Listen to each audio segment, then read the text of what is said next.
Hello everyone, and welcome to the August installment of the 2018 Out and Equal Virtual Summit Series. My name is Ben Demers. I'm the Out and Equal University Senior Associate here at Out and Equal, and I'll be your host for today's call. The topic of today's call is building an LGBTQ ERG in South Mississippi, and as the title suggests, it will discuss the specific regional challenges faced by Chevron employees in Mississippi when attempting to start a local ERG, and how they work to overcome these challenges. Our hope is that we'll leave the call with best practices that those of you who are working to start new ERG chapters in the southern U.S. or who are expanding existing ones will find useful. Before we get started, I want to go over some quick housekeeping items. First, I want to apologize to all those who registered and tuned in to last month's webinar on leveraging intersectionality. Our scheduled speakers unfortunately had an emergency come up on the morning of the call and had to cancel, but we're working to make sure that this does not happen again and that when you all take the time out of your busy days to join us for an hour, you receive content that helps you further your work in diversity and inclusion, so I apologize for that. To cover logistical issues with the ReadyTalk platform, I want to point out that this is a live broadcast audio call, meaning you should be able to access audio through your computer. If you or any of your colleagues are having difficulties logging in and cannot access the link you used to register, let them know to sign in by going to readytalk.com, clicking Join a Meeting, and using access code 6946521. During the call, we ask that you chat in questions for our presenters using the chat function, which they will answer in the Q&A period at the end of today's call. And a reminder also that after today's call, a recording of the presentation and the slide deck will be made available for you to rewatch or share through your networks, so that'll be sent to everybody who registered. I also want to mention some upcoming dates to look out for at Out and Equal. So in terms of webinars, our next global webinar series installment will be September 19th, and you'll be seeing Comprehensive Approach, Transgender Inclusive Workplaces in India. And then the following day on September 20th, we'll be having a town call, which is our Workplace Summit Know Before You Go call. So that's really for everybody who will be attending the Workplace Summit in Seattle from October 1st to 4th. That'll be kind of the call that covers everything you need to know before you go. And then finally, you can see here our Workplace Summit, as I just mentioned, was being hosted in Seattle this year from October 1st to 4th, with Leadership Day being hosted October 1st, and then the Workplace Summit itself being hosted from October 2nd to 4th. And I want to give a special plug for Leadership Day, being hosted this year on Monday, October 1st. Leadership Day allows participants to choose 2 seminars that offer deep dives into relevant topics in diversity and inclusion. And we have over 17 options for seminars this year, including unconscious bias, building transgender leadership, intersectional ally skill building, building your ERG's brand, and building an ally engagement strategy. And because these sessions are 3 hours instead of 60 or 90 minutes, they provide more space for interactivity as participants, and they let you kind of begin to start applying the skills that you learn in each session. So we hope to see many of you there. Now I want to turn back to our presenters at Chevron, who you'll be hearing from today. But before I turn it over to them, let me introduce you to today's speakers. So for this presentation, you'll be hearing from Alyssa Ockelberg, a materials and corrosion engineer at the Chevron refinery in Pascagoula, Mississippi. Vicki Garner, a safety specialist also located in Pascagoula. Joe Naylor, Vice President of Policy, Government, and Public Affairs at Chevron, located in San Ramon, and Kathy Brenneman, SEM Category Manager for Engineering and Construction Services in Bakersfield, California. They'll be telling you more about themselves in just a minute, but please give a warm welcome to our presenters on today's call. And with that, I'll hand it over to you, Alyssa. Okay, actually, I think you're handing it over to me, Ben. So this is Joe Naylor, and let me just first of all thank you very much for the introduction. And we're going to be dividing up the presentation as amongst the 4 of us, and I have the honor to kick us off. So first of all, again, thanks very much. We have quite a bit of material to cover. I think there'll be quite a bit of interest in it, and plenty of time for Q&A as we get to the end. So what we're going to be covering is we'll go through a quick introduction and then talking about getting started within the ERG program, how we maintain the momentum of that, and then the path forward with those various programs. And again, then plenty of time for Q&A. So I'll be going through a bit of an introduction and a little bit of a very short introduction to Chevron, and then specifically where we are, the location that we're talking about for this particular example. So for Chevron, obviously we have operations in many countries around the world, exploring for oil and gas, refining it, marketing the products like gasoline, jet fuel, and diesel fuel. In the southern part of the United States, we have a number of employees, including in Louisiana and Mississippi. And in each of those locations, we have a PRIDE chapter. on the slide here, you can see our Pascagoula refinery, where both Ellie and Vicki are, about halfway between Gulfport and Mobile. So we've been operating that refinery since 1963, and we have a large number of employees there. So I'll hand it over now to Ellie to introduce the rest of the activities and the rest of the team. Thanks, Joe. So to give you a little bit more background about myself, I'm a materials and corrosion engineer here at Pascagoula. My background's in materials science and art history, and I've been with Chevron about 8 years. Vicki Garner was one of the founding members as well at Pascagoula. In the last few weeks, she's moved on to Covington for location in Louisiana. And Vicki's background is in biology and chemistry, and she's a safety specialist. She has about 5 years with Chevron and 15 in her profession. Joe is our executive sponsor of PRIDE, which is a great honor for us, and his background is in chemical engineering from University of Michigan with 36 years of experience with Chevron. And then Kathy is our Global PRIDE Board President. She's our Supply Chain Management Category Manager for Engineering and Construction Services out of Bakersfield, California. And her educational background's in supply chain management, and she has 15 years with Chevron. And now I'll kick it off to Vicki. Thanks, Ellie. So before we get started in our presentation today, we want to just kind of gauge our audience just to see where we are.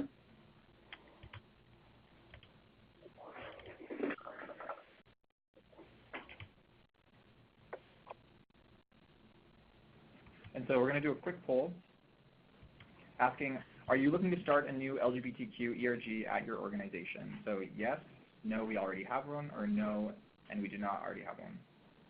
So we'll just give people a moment to answer.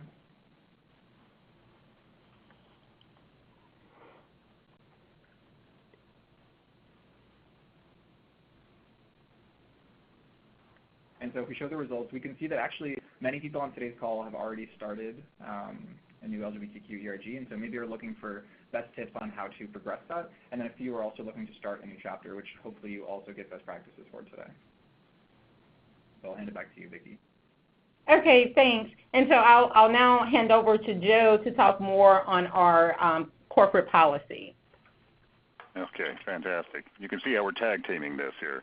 You know, let me start by talking about Chevron overall. And for the company, our foundation really is built on our values. And in fact, we have a document we call the Chevron Way, in which we codify the values that we ascribe to. And in fact, you can find it online.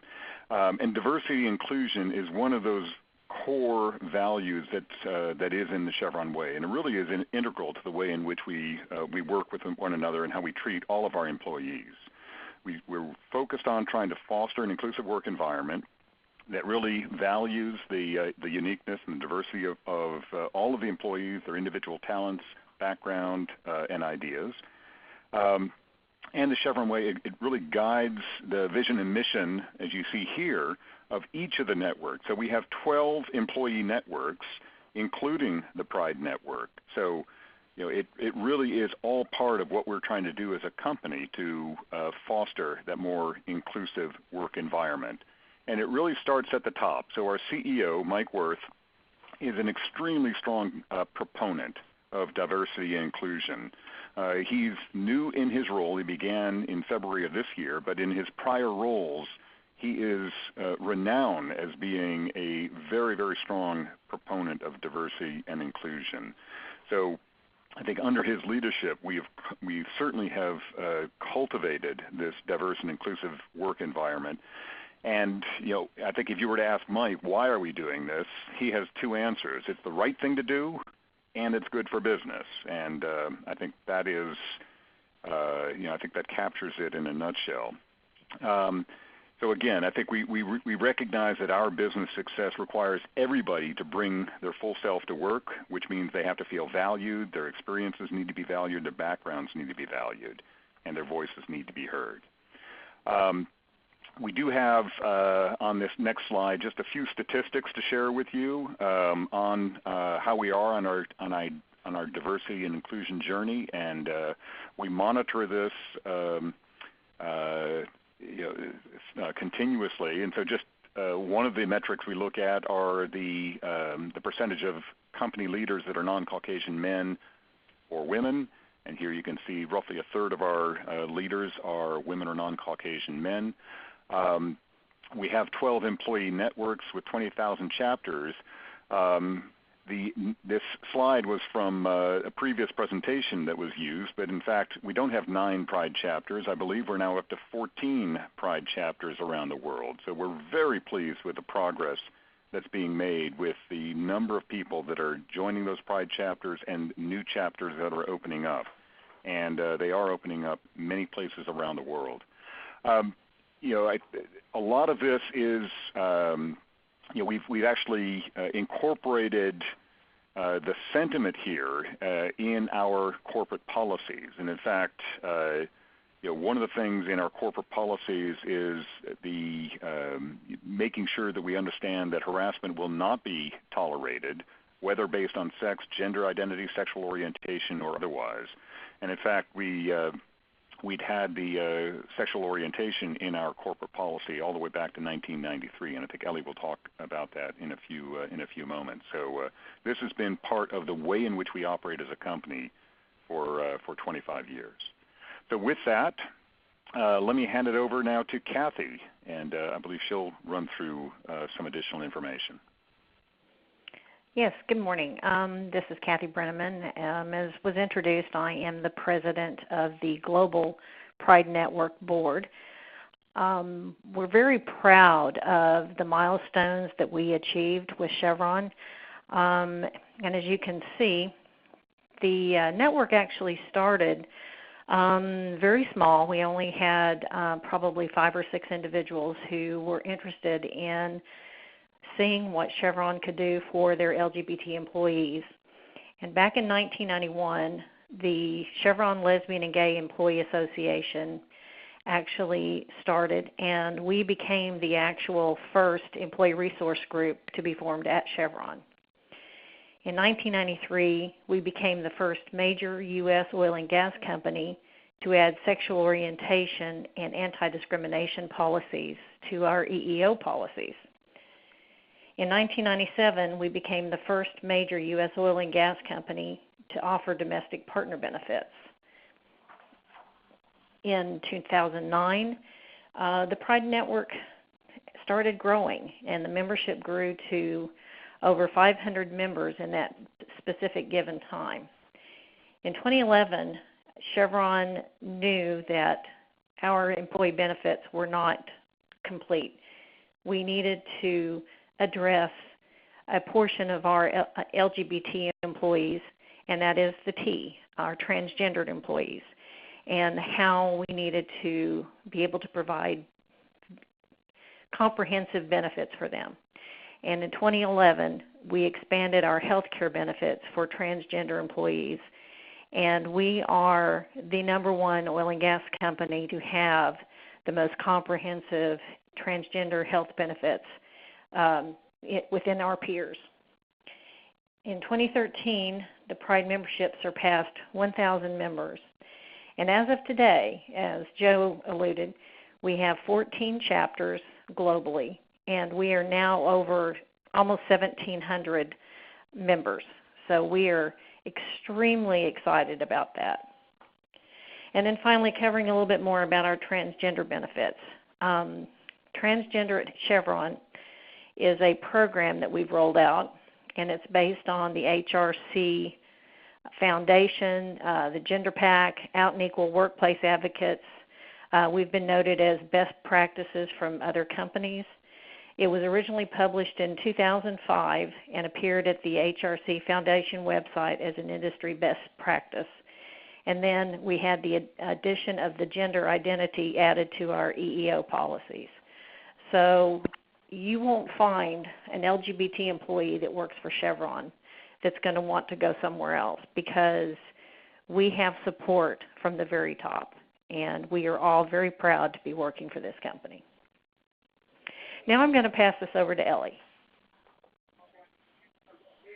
Hi again. So at this point, we're going to talk a little bit more about the Pascagoula specific timeline and how we started kicking off the network in 2015, sorry. So in 2015, a few of us, including Vicki and I, Jordan Diaz-Ledesma, who is one of the original presenters of this material, we started getting together and discussing what it would take and what it would look like to start a Pride chapter here. Because as an experienced hire, one of the things that really drew me to Chevron was the LGBT embracement, essentially, and I wanted that, and I was excited to be at Pascagoula. So in 2016, we had our first official meeting as we grew the network with Rob Hill from the HRC, and we had 75 attendees, which was incredible. And last year, our June event with PFLAG had about 90 attendees. So you can really see the growth and development of Pascagoula Pride. So one of the first things that we did was establish a theme for each year. So in 2016, our initial year theme was awareness and inclusion. So we wanted to take the Pride leadership team and hold meetings, membership meetings and awareness meetings, no matter what the odds, no matter how many people we thought were going to attend. And every time we had a meeting, we were always pleasantly surprised. So I think just putting yourself out there is a key component of having to start a chapter. We wanted to norm the topic. We wanted to make things more inclusive and more visible. So we did that by including local programs, events, and you'll see a little bit later on what specific events we partnered with other ERGs for. So some of the first things that we did was build on the global brand for Pride. So we wanted to do a consistent use of corporate approved logos, and we were able to use some of our sister chapters materials like El Segundo and leverage their t-shirt logo, and we made that into a banner and a hat and stickers, and it was just really incredible to do. So, and we were able to advertise on multiple platforms. We used flyers, daily news emails that go out, road signs, announcements over the PA system. We wanted to reach any and every employee that may be interested.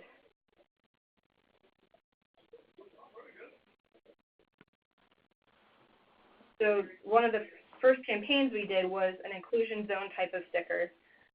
So depending on where you were in the refinery, there could be up to 50% of doors have stickers, and it really grew the camaraderie around employees.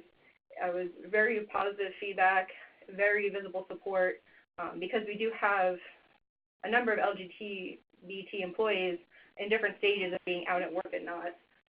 And this was such a powerful campaign that it was adopted at the global level too. And if you've seen our booth at Out and Equal, we'll most likely have some more stickers and magnets again this year. Another campaign that we started off with, and you can kind of see the theme of low-hanging fruit a little bit. So the Box Top campaign really hit a lot of those key topics for us with being aware, with awareness and visibility. So this is a very easy campaign that anyone can do by just making containers with the Pride logo and be a collection point for box tops. And then we could take those box tops and donate to local organizations. But it was great to have the key visibility in lunch areas, in control rooms, and just around the refinery. And now I'll kick it back over to Vicki. Okay, so for starting our chapter in Pascagoula, our major success was, I think one of the things was attributed to us getting the right people involved in the beginning phase, and that was our management team. We gained their support and commitment in starting the Pascagoula chapter, and because of that, and because of their support, we were successful. So we were able to get the support of attending the Out and Equal National Conference. And for myself and Ellie, that was huge for us because when we attended the Out and Equal Conference, which was our first conference back in 2016, we were all over the conference. We were networking. We were meeting people. We were, learning from others, sharing. And we couldn't wait to get back to Mississippi to share what we learned during that conference, as well as, hey, these are some ideas just by listening to others that we wanted to bring back and to start something new at our facility. So if you're looking to start a new LGBT chapter or you're just getting started, then attending the conference, I think, was a big factor for us because we learned so much. So some of our successes, of course, like Ellie said, we form a very strong leadership team. And pictured here are our leadership team with the HRC rep for Mississippi, Rob Hill. We launched a very well thought out awareness and inclusion campaign across the entire facility that included branding, which Ellie just talked about. We focused on inclusion and why inclusion was important for every employee and why it wasn't important enough for each employee to bring their whole self to work each day. We also developed an inclusion video. And in the video, we asked employees, at different levels in the organization within the company, what inclusion meant to them. And it was so powerful just to see how many different employees had a different perspective to inclusion that all tied back to what we were looking for. And we were able to share that video during one of our events, and it was just so impactful just to see how, much other employees appreciated the inclusiveness of having everyone bring their whole self to work. We also kicked off our first event with the HRC, Rob Hill. And let me tell you, when we planned this event, or we tried to plan this event, we didn't know what to expect. We only had about 25 people to RSVP for the event, and the day of the event, the room was packed. So it was an overwhelming response of, people wanting to learn or at least wanting to know, okay, hey, what is this chapter about? What is this PRIDE chapter about here for our facility?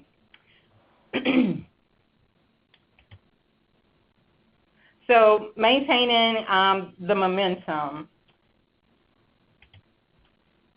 So some of the things that we did for our ERG was to come up with, because we're in Mississippi and there was nothing in our area that we can tag on to say, hey, we're gonna tag on to this program or this item that's already created in the community. We had nothing. So we had to come up with ideas of our own of what we can do to get keep us rolling since we had already started. So one of the things that we came up with is having a crawfish trivia.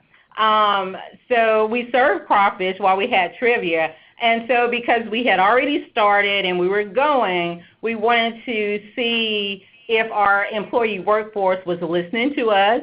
Did they understand what we were doing, what the cause was?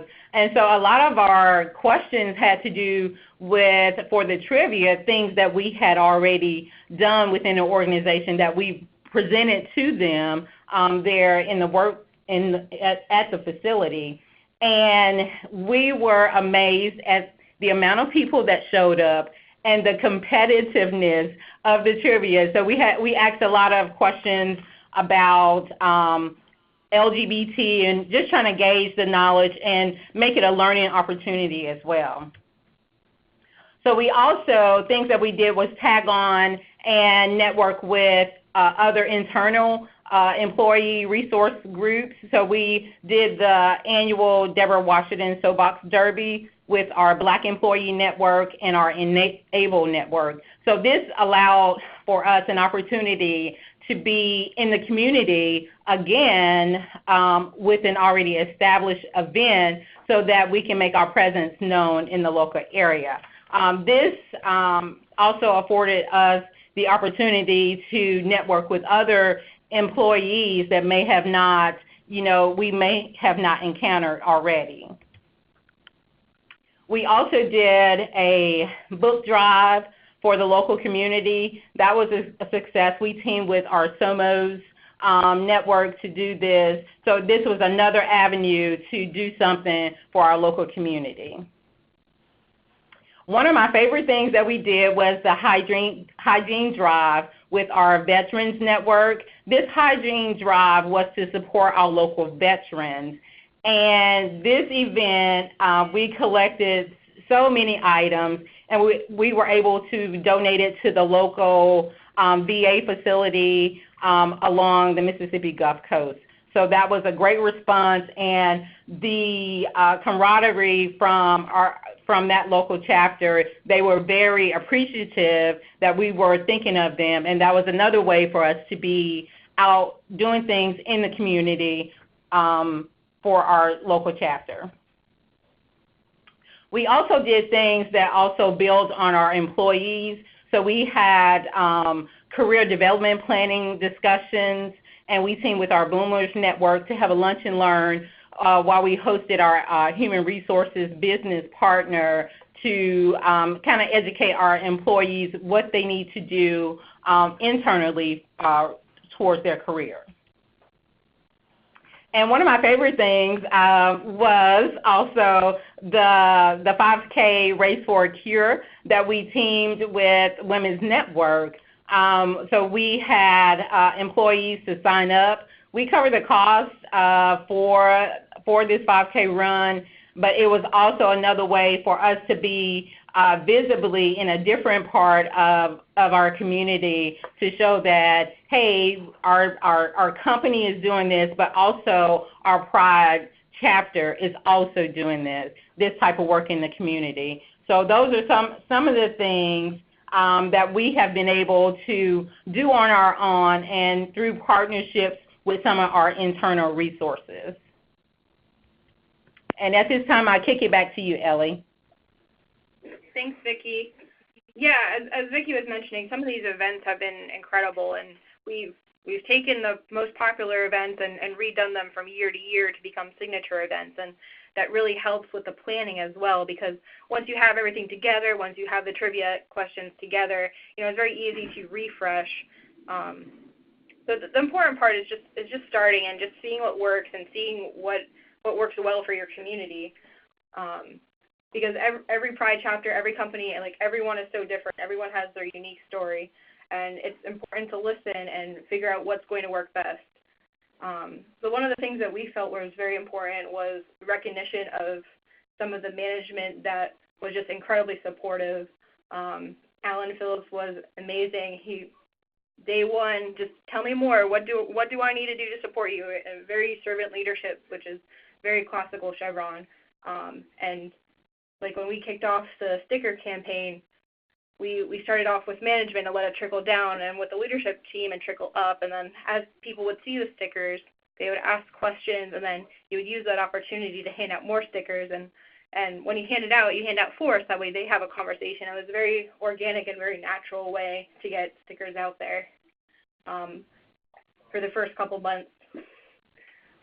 So I think having recognition, having a formal award, having something that they can, again, visible support, put on their desk, and that way they can continue to have that conversation every time someone walks in Alan's office and says, oh, wow, you have such an amazing trophy. What did you tell me more about this? And it's just another opportunity to open more minds and to just be visible.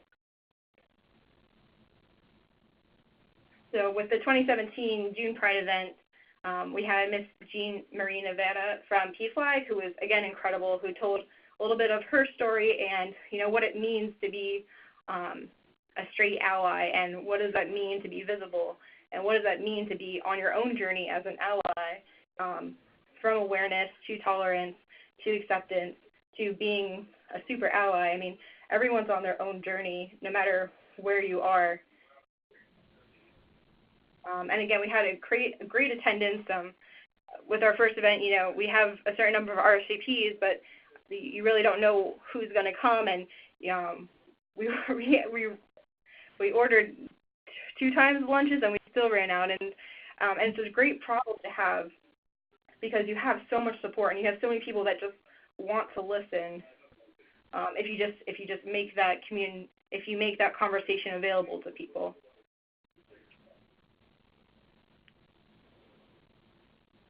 So just to recap our second year, essentially our third year of events, some of our major events was having an ally campaign and just really focusing on the topic of allies and what can you do as an ally, what does it mean to be visibly supportive, what does it mean to have a sticker on my door, and just speak from experience or to share other people's stories. People just want to know more. People are curious. So having that visible sign allows that conversation to happen.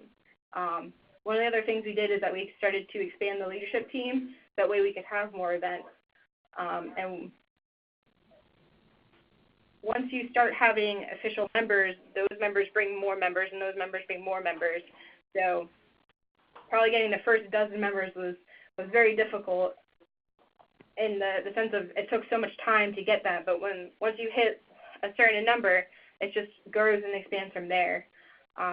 So one of the things that we also started to do was, as new hires came in through operations or maintenance or in the technical organizations, we have a diversity and inclusion session, and we go and talk, and all the networks come and say, why is it important to join networks? Why is it important to kind of put yourself out there and learn and develop and make it a safe space?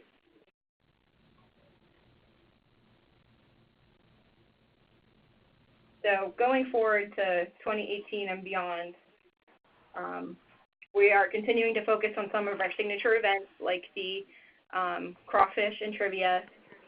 We are very excited to know that there's local LGBT festivals that are starting off and in their infancy and are just incredible in themselves and helping to support them and having booths.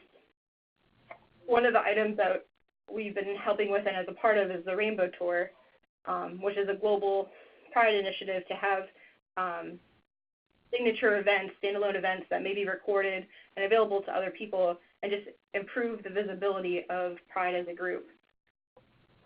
One of the things that I'm working on from the Global Pride is recruiting at OSTEM going forward. OSTEM, for those of you who aren't familiar, it's out in STEM, and it's an incredible organization too that focuses on STEM students. So we want to be recruiting there, and we want to be building that pipeline from college to Chevron and even earlier. And we're certainly looking forward to attending Out and Equal in 2018. And with that, I'll take that over back to Kathy. Thank you, Ellie, and many thanks to Vicki and Joe for also participating in the call today. Just wanted to, just briefly go over some of the key learnings, some of the documentation that Ellie and Vicki had shown has been widely used in all of our chapters. I would like to say that we are very proud of what Vicki and Ellie and their leadership team has done in Pascagoula. For those that are aware of some of the issues in the southern states, you have a lot of conservative concerns when you move into some of those smaller communities. And it was a very challenging time for them to actually get the network off the ground. But they moved ahead. They were fortunate to have the support from their upper leadership, and they have really made a statement with who they are and what they're offering to the LGBT employees there in Pascagoula and building their ally program. They have really been a huge success, and so for those of us that are on the board, we are very proud of what they have been able to contribute there in Pascagoula. They, as Ellie and Vicki noted on the branding, it's very critical for us that we follow the Chevron branding standards, and so any of our chapters, as well as those on the board, work very closely with our branding teams over in San Ramon in coming up with the logos and how we label materials.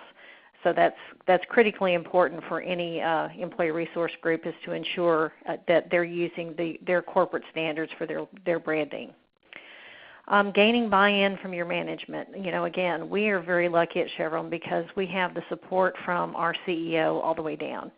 And you really have to have that management support if you want to be successful. So every one of our chapters, we have an advisory board that we work with closely as well, ensuring that we maintain that support from our management. As far as the board, as far as the leadership teams at the chapters, we have a variety of backgrounds of individuals that are on those leadership teams or at the board level. We have LGBT employees, we have allies. We want to make sure that we have a clear mix of individuals to participate and help drive for better business performance, and to help in the various communities in growing their network. So we make sure that we have the right amount of people and the right types of people that are involved in our leadership teams. The program and business plan, that's one thing that we do with all of our employee resource groups at Chevron. We have every year a new business plan, and we align our business plan with the corporate business plans for diversity and inclusion. So it's critical upon us that not only are we benefiting the LGBT and ally employees within Chevron, but we also need to make sure that we're providing value to our corporation. What are we bringing as far as value, whether it's tangible or intangible, to our corporation? And that's very, very important at Chevron. Ally Awards, excellent opportunity to acknowledge any of your allies that have gone above and beyond to be out at work. It's not just being an ally, but you have to be an out ally so that your LGBT coworkers know that you truly are supportive. And what better way than to acknowledge them by giving them some sort of recognition for what they've done for themselves and for the network. And then again, we also engage outside speakers. We heavily involved and engaged with HRC. We've had HRC in this year, in 2018, we had a coming out at work presentation at San Ramon, and Beck Bailey from HRC facilitated, and we had a tremendous turnout. So we really appreciate HRC and everything they do for us. And the same thing with PFLAG. We have rolled out the Straight for Equality program at many of our chapters, and they have been a huge support. And we're also looking forward to moving to closing out our year out in Eagle. Chevron will again have a exhibit booth, and we will also have a panel discussion from our Manila chapter, and talking about some of the challenges that they've been able to overcome in the Philippines. So hopefully if any of you on the call are going to be participating in the summit, we hope that you'll stop by and participate in our panel discussion, or stop by our exhibit booth and say hello.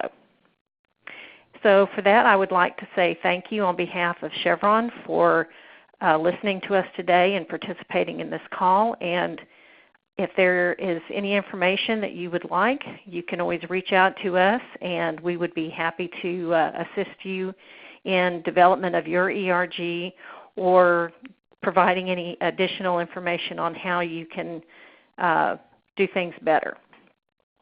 So with that, I'll turn it back over to Ben. Perfect. Thank you so much, and thank you to all of our today's speakers. We've had a lot of great questions coming in during the presentation, so I think we can really just jump right into those and use the rest of today's time for questions. So the first ones we have are actually about the Inclusion Zone program that I believe, Ellie, you mentioned earlier on the call. So Did you face any pushback in rolling out the Inclusion Zone campaign? And if so, do you have any advice for Southern-based companies who are trying to increase LGBTQ networks in conservative areas? And then kind of building on that, did your employees get any training about what to do if they encountered resistance to the Inclusion Zone program?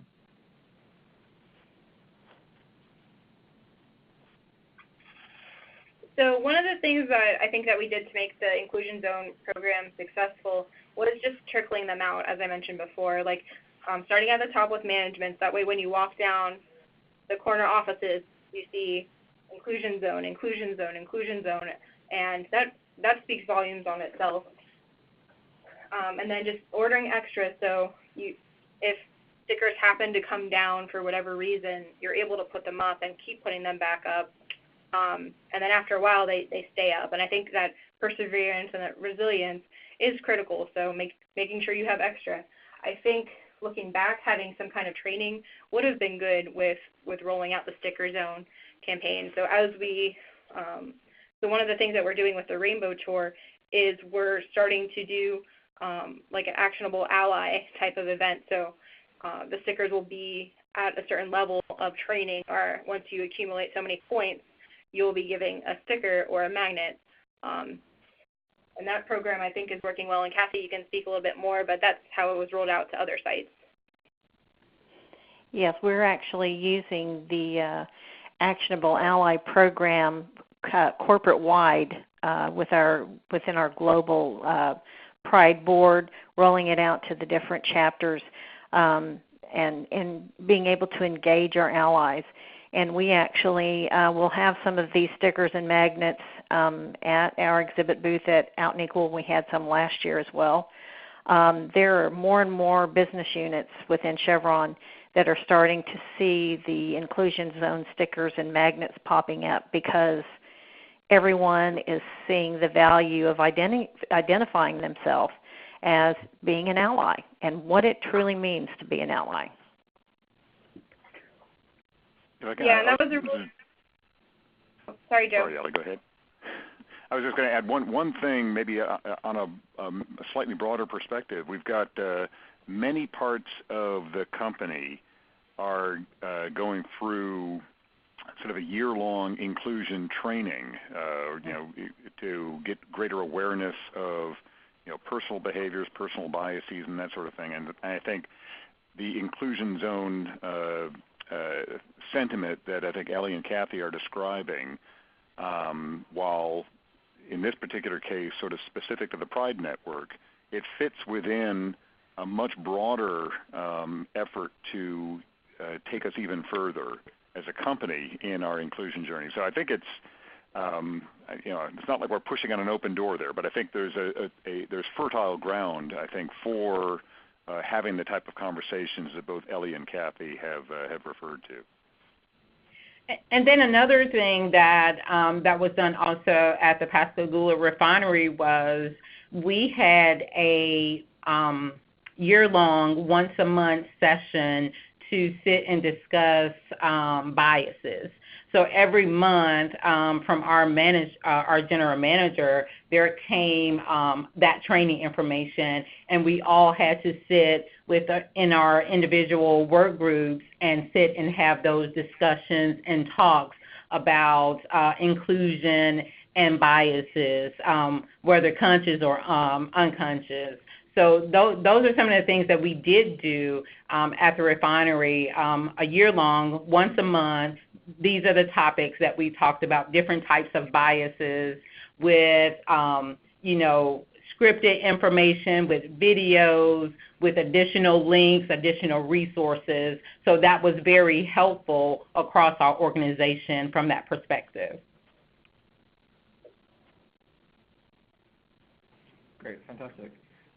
So we have another question here from Alexander asking, at the plant in Pascagoula, do you have many operators or hourly compared to salaried day staff engineers? And kind of building on that also, somebody asked, are you seeing the same level of support and participation from hourly workers at your facility? Yes, we do. So what happens is a lot of times we have to plan events at different times.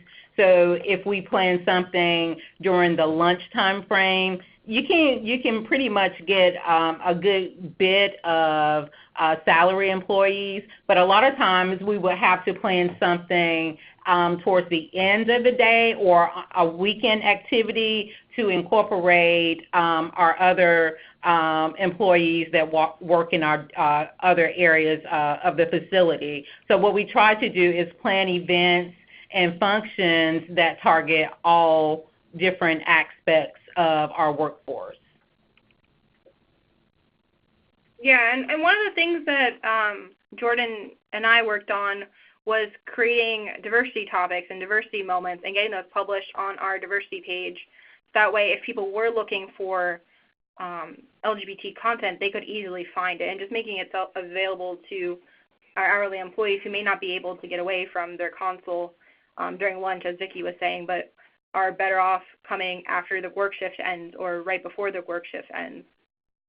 Right, and another tool, I'm sorry, and another tool that we also utilize is if we have different events, we also record those so that employees can also go back and watch those as well.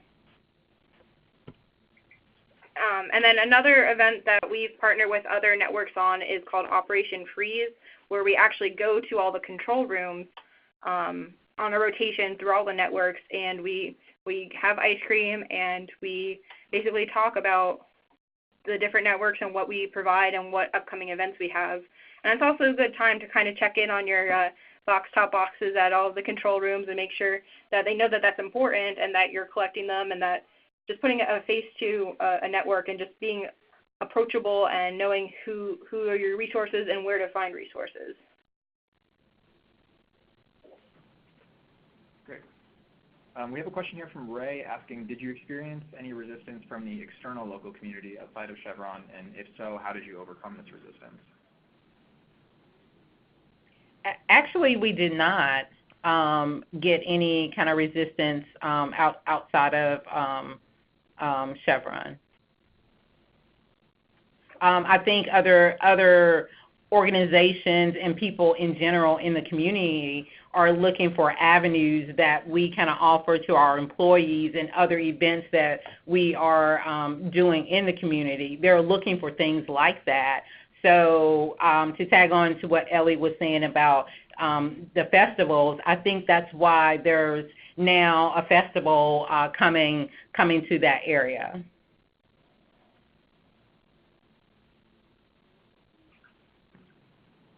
Great. So we have a question here from Stevens that asks, when starting up your ERG, what internal Chevron resources did you use to help communicate the creation of the ERG?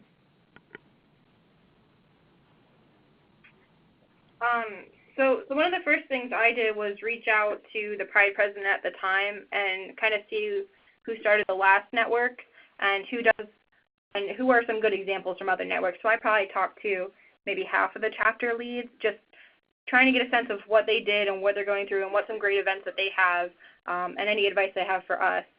Because you have so many resources at the global level, because you're so connected within Chevron, and everyone is so approachable that you're just an IM away or a phone call away. And I was able, so like the branding stuff, that all came from El Segundo, and they had worked with their PGPA group, so it was very easy for us to just copy and paste and kind of change it up and make our inclusion zone stickers. Does that answer the question? Yes, it does. Okay. I think also kind of building on that, we have another question that asks, how did you sit down, when you were first starting this ERG, how did you sit down and strategize what really was important to you and then decide what your plan of action would be from there?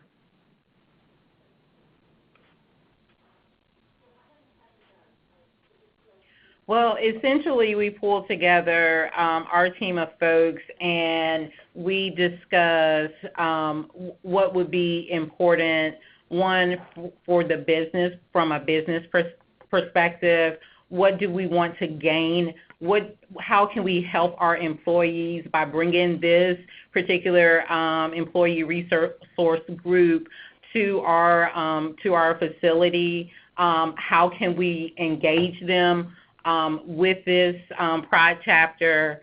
And, we started from there, and we built our strategic plan from there, and we kind of went and planned. We did a lot of planning on the front end, so once we got started, the momentum was going for us. Ellie, did you have anything to add to that? Yeah, no, I think that was great. I think just starting the idea and starting to circulate it, and then you see the allies start to come out, and you see the LGBT people that want to come out and say, like, I want this to happen. How do we make this happen? And you put together a plan, and you figure out who can help and what help you still need. And having a good relationship, I think, with your management sponsor. I think that was one of the first pieces of the puzzle we put together, was having a strong leadership team, like the core of us four, and then having a very strong management sponsor who had our back, and she did everything that she could to make sure that we were successful. And a part of that was having a very slow trickling out of Pride events. Our first event was probably, 14 months after we started, like, kicking off the network and starting asking, because we wanted to have that support when we had our first event.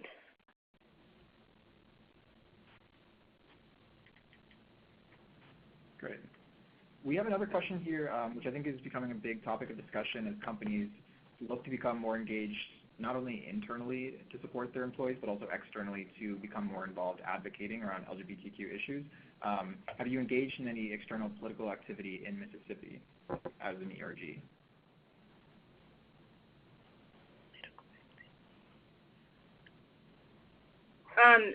So a lot of that is handled on the corporate level as well. So like when the HB issue came out, our corporate PGPA group issued a statement, and if you look at some of the articles in Mississippi, Chevron was named as one of the supporters of not having that bill. So it's great to have that kind of support already built in. To be honest, we didn't have to ask the question. That had already gone out by the time that it had started spreading up to us as a leadership team at Pride. The news articles had already gone out with Chevron's support. Yeah, maybe I can build on that if I can. So I think that it's not just in Mississippi, but many places around the world we're dealing with this as well, right? And so we have to be very thoughtful about how we're engaging with the lawmakers, with the community. But I think that for us, we always hearken back to, I refer to this Chevron way. I think we always hearken back to that, and we talk about the values that we have in there, and we will talk to lawmakers about the fact that we're promoting a atmosphere of diversity and inclusion, and we are certainly in the United States, we're pretty vocal advocates on that point to legislators. Elsewhere around the world, we may not be quite as visible on that, but I would say the message is exactly the same, but it may not make its way into the public space quite as much. Thank you.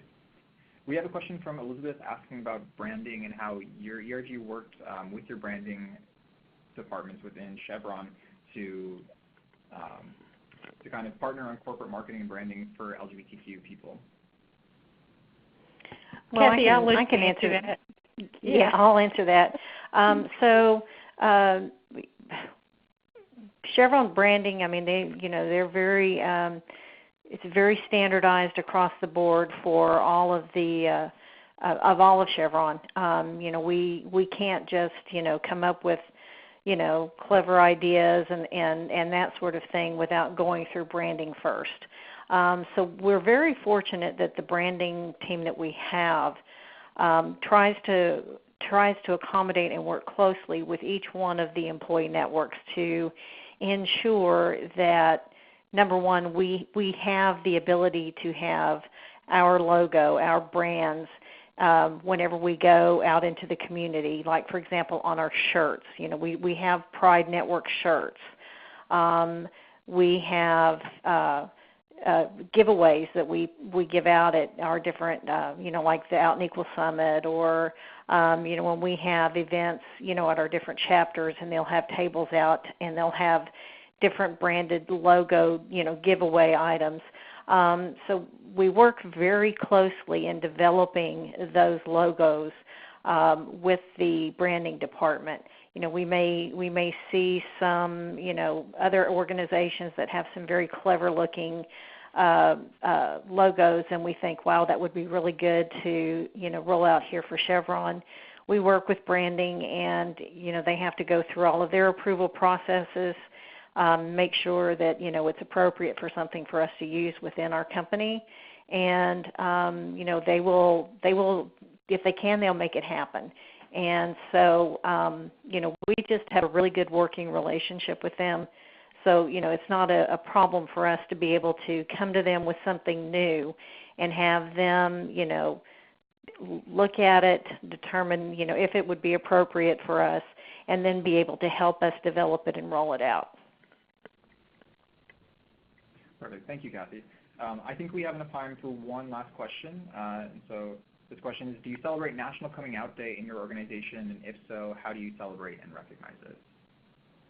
Yeah, I'll answer that as well. Yes, we do. We celebrate it in all of our different chapters. We even celebrate it internationally in our international locations. They'll have different chapters will have different events. It just depends on, what each chapter wants to do. That's one of the things that, the board, we support our chapters in any way possible, but we kind of leave the development of their events up to the individual locations because they know exactly what they want to present and how they want to present it. We can, we provide funding for some of those events when we can, but we certainly advocate for our chapters to be able to, come up with the events that they want to roll this out. And Coming Out Day is one of the important dates for us, just as is World AIDS Day, and then Pride Month for us. So every chapter is different in how they want to, acknowledge the day by, whatever event they may want. I know we have our chapter in San Ramon that's working on some events over there for Coming Out Day. Not that it's Coming Out Day, but one of the things that we were able to accomplish this year, and I want to thank our executive sponsor, Joe Naylor, very much for this because he was instrumental in helping us get this off the ground. For the first time in Chevron history, at the majority of our Chevron locations, we were able to actually raise the Pride flag in our offices around, in even some of our global locations, we're able to do that. In fact, in San Ramon, Mike Wirth, our CEO, and Joe Naylor raised the Pride flag in front of our corporate headquarters office. So, that was a huge event for us. And for somebody who has been involved with Pride since 2016, not 2016, I'm sorry, 2006, it brought me to tears to be able to see pictures and videos of that flag going up and what it meant to each one of us that were LGBT. So I know some of our locations are looking to see maybe they can raise the flag again for that particular day. So each chapter is going to have some recognition for coming out. I'm just not really sure exactly what those plans will be, but there will be actions taken. And Kathy, for me, I'm sorry. And I was going to say, and Kathy, for me as an ally, to see the flag raising ceremonies across our company, it was an emotional moment for me as well. I was so emotional when I saw all of the videos, all of the pictures across the company, across social media. It was just so overwhelming for me. Thank you all for sharing that. That's unfortunately all the time that we have for today. But I want to take the time to say thank you again to all of today's presenters for your work and for sharing this presentation and answering all the questions we had at the end. If we didn't get to any questions, we'll be sure to follow up after the call. A reminder that a recording of today's presentation and the slide deck will be sent out after the call to rewatch or share with your colleagues. And please do not forget to fill out the survey at the end of the call. Your feedback is extremely important to helping us cater our programming to fit your needs. I want to let you know that we won't be hosting a September installment of the Virtual Summit Series as we're gearing up for Summit, but we hope to see many of you in Seattle, and we'll be returning with more fresh content for you in October. So I hope you can join us then. And have a great day, everyone.